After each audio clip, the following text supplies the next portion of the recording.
গত প্রায় 2 দশক ধরে আপনি মার্কিন যুক্তরাষ্ট্রে আছেন। হ্যাঁ। তো মার্কিন যুক্তরাষ্ট্রে থাকার অভিজ্ঞতা আপনার জন্যে কি অত্যন্ত পীড়াদায়ক? হ্যাঁ, পীড়াদায়ক তো বটেই। আহ, তোমার আমার যেটা অভিজ্ঞতা সেটা হচ্ছে যে তোমার এই দেশের যে ঘটনা প্রবাহ এবং তার যে অভিঘাত,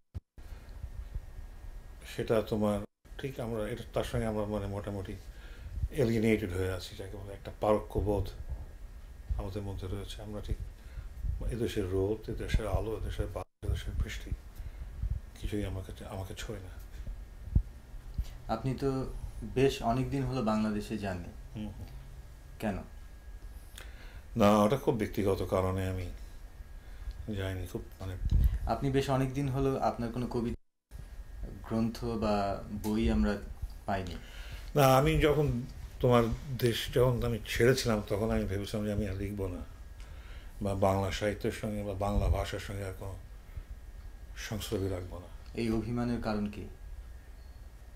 নানান কারণ, এটা এখন আমি মানে সরাসরি এটা নিয়ে আলোচনা করতে চাই না। আপনি শ্রমিক, মজুর এদের কথা আপনার কবিতায় পরোক্ষ বা প্রত্যক্ষভাবে আছে।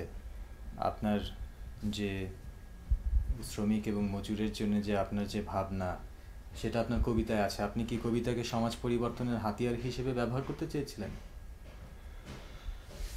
এই ব্যাপারে আমার একটা একটা কি বলবো, মানে এটা আহ, মানে সরাসরি আমি আমি মানে আমার মানে শিল্প সাহিত্যের জীবনে তোমার কলা কৈবল্যবাদ আবার তোমার কি বলে এই দুটোর মধ্যে একটা টানা পড়েন ছিল সবসময়। তোমার তবে আমি মনে করি যে শিল্প সাহিত্য ইচ্ছায় হোক অনিচ্ছায় হোক সমাজ পরিবর্তনের হাতিয়ার হিসেবে ব্যবহৃত হয়। এবং বিষ্ণুদের একটা কথা বলি যে যারা সমাজের বা যে লেখকরা সমাজের সমস্যা সম্বন্ধে তোমার চুপ, নিশ্চুপ, কলা কৈবল্যবাদী, শুধু এস্থেট যাকে বলা হয় ইংরেজিতে, হ্যাঁ, শুধু নান্দনিক অভিজ্ঞতার জন্য যারা বেঁচে থাকেন, তারাও এক ধরনের রাজনীতি করেন। এবং সে রাজনীতি কি বলে দক্ষিণপন্থী রাজনীতির পক্ষে যায় তাদের সেই চুপ থাকাটা। আমি মনে করি না যে কোনো বিবেকবান লেখকের পক্ষে তোমার চুপ থাকা উচিত। কিন্তু আপনি তো নিয়মিত কবিতা লিখছেন না। নিয়মিত কবিতা লিখছি না এই কারণে যে তোমার আমার কাছে কবিতা লেখাটা একটু কঠিন ব্যাপার।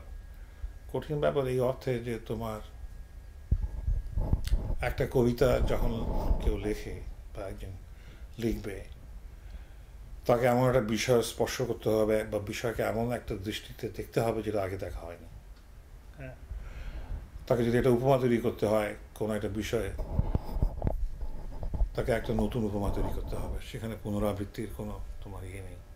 সেদিক থেকে তোমার দেখলে তোমার কবিতা লেখা বেশ কঠিন ব্যাপার।